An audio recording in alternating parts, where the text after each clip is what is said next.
สวัสดีพ่อแม่พี่น้องมื้อนี้สิพาท่านผู้ชมมาแล้วส้มทิวทัศน์ธรรมศาสตร์ยามแลงอยู่บ้านเฮาพี่น้องอยู่กับไห่กับหน้า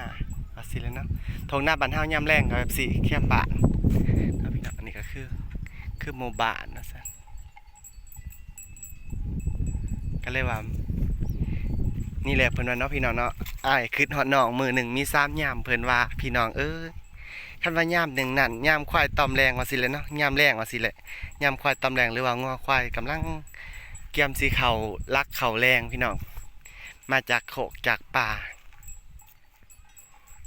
ก็เลยว่าสิพาทางผู้ชมมาเลาะเบิ่งที่ถาดธรรมศาสตร์บ้านเฮาเป็นจังไดพี่น้องถือกถือใจกันอย่าบอกคันถือกถือใจก็อย่าลืมนะพี่น้องเด้อฝากกดไลค์กดแชร์กดไลค์กดแชร์แล้วก็กดติดตามไว้นำพี่น้องแก้วบ้านเฮาหรือว่าแก้วทาวเวลแก้วแอนทาวเวลสิเนาะแก้วสีผ้าเลาะบ้านเฮาพี่น้องมานี่มาเลาะเบิ่งงัวสักก้อนพี่น้องยามมือแรงใส่น้องงัวข่อยนี่กับบ่แมนพี่น้องยามมื้อแรงโอ้ไหลควายเขาแลกเขาแรงให้พี่น้องเขาเจ้าไหลควายเขาแรง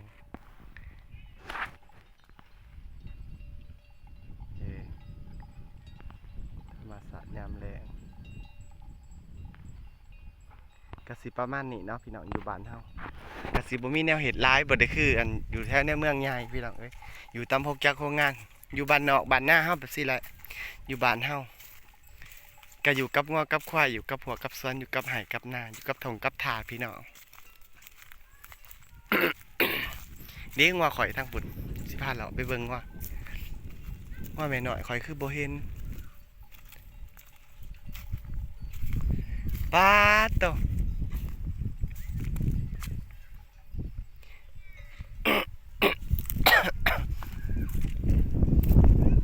งัวแม่น้อยข่อยคือบ่เห็น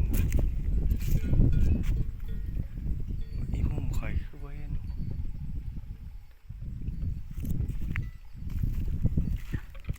ปาดโตคือลายควายเขาลักแต่เว้นแท้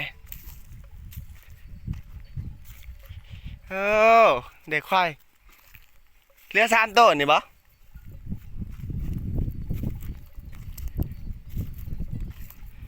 งัวหน่อยข่อยคือบ่เห็นตัวหนึ่งวะหรือว่าตัวนี้บ่เปลี่ยนสีวะเจ้าของจะลงไล่ค่อยเขาแรงย่ำมือแรงดูได้จักสีไปลูกเคยบ่ได้พี่น้องเลยพี่นี่ดูมาหูจักเลี้ยงว่าเลี้ยงควายย่ำมือแรงตาเว้นกับลังสีตกดินพี่น้องควายกับกำลังสีต้อมแรงนี่แหละเพิ่นว่าอ้ายนั่นคือทอนน้องมือหนึ่งมี3ย่ำเพิ่นว่าย่ำหนึ่งนั่นย่ำข้างมอเขาแรงเขาละสั่นย่ำที่2จะคือย่ำมันควายต้อมแรงพี่น้องยามที่1เนาะยามงวดต้อมแรงยามที่2วันนั้นคือยามสีขางหมอเขาแรงยามที่3ก็คือเดือนง่ายแก่แสงจันทร์ไซ2อันนี้แหละคืองวดข่อยพี่น้องอยู่บ้านเฮา 2 4 6 7โตมันเราเบิ่งว่ายามมื้อแรงนะบ่ได้มัดเพิ่นลายมือแหละแขนเคาะกระลงกระเลงป๊าไปเบิ่งหมกม่วงพี่น้องหลังจากอันเบิ่งว่าเบิ่งควายแล้ว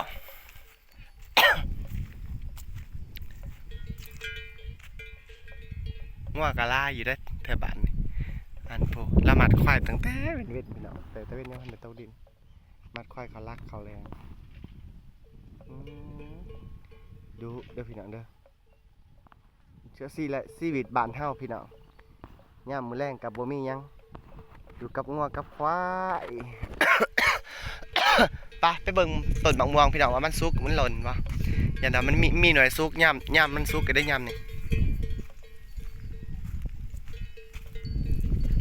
ป้ามะม่วงสวัสดกกระเดียกระดอทั้งมะม่วงทั้งลำไยพี่น้องป้าต้องลำไยกะดีลำไยสวัสดกกันเลยมะม่วงจะเห็นมะม่วงเก็บข้าวหัวต้นไปรอเก็บมะม่วงกันบ่เป็นมะม่วงเจ้าของนะพี่น้องมะม่วงคนอื่นแต่กับเข้าบ่ท่านนี่เข้าบ่ได้ห่วงแถวบ้านเข้าบ่ได้ห่วงยังอยู่คือเก่าพี่น้องยังบ่ดี บ่แม่นอาสิซื้อสิขายกันได้พะอยากก็กินหั้นนะเบิ่งดูเจ้าเบิ่งมะม่วงเต็มต้นจะมะม่วงกระเดาะที่ม่วงโตนบ้านเฮาเลยพี่น้องเจ้าเบิ่งซอยข่อยป๊าดโตจังแม่นมะม่วงยอดขาวหดต้นพี่น้องเอ้ยสิพาไปเบิ่งไกลๆนี่เบิ่งซอยข่อยว้า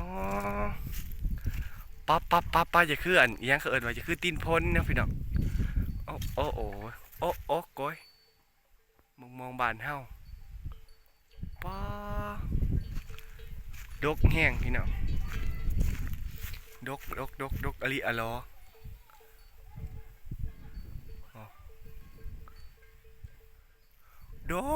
ดกถูกบอลบ้านชุดเจ้ากระดกคือบ้านคอยอยู่บ่พี่น้องเพิ่งแน่งายจนกองโอ้เห็นแต่หมากว่าซานป้าทางพื้นก็มีงัวพี่น้องงัวกินหญ้างัวกินเพื่องมาหลดถัดเลยมาถากินม่วงลนพี่น้องม่วงโตนดกแห้งพี่น้องเลยโอ้ต้นเจ้าเบิงไหมป้าโตทางนี้แห้งคักพี่น้องมีแต่หมากว่าในหมากเขาในล่ำพุ่นนะหมากเขาในล่ำพี่น้องป้าข่อยกำลังมาเห็นมือนี่มากระเดียกกระดอกมองมีไงอ่ะนี่ป้าเจ้าเบิงไหมเบิ่งซอยข่อยเนี่ยเบิ่งซอยข่อยเนี่ยเบิ่งซอยข่อยเนี่ยเบิ่งซอยข่อยเนี่ย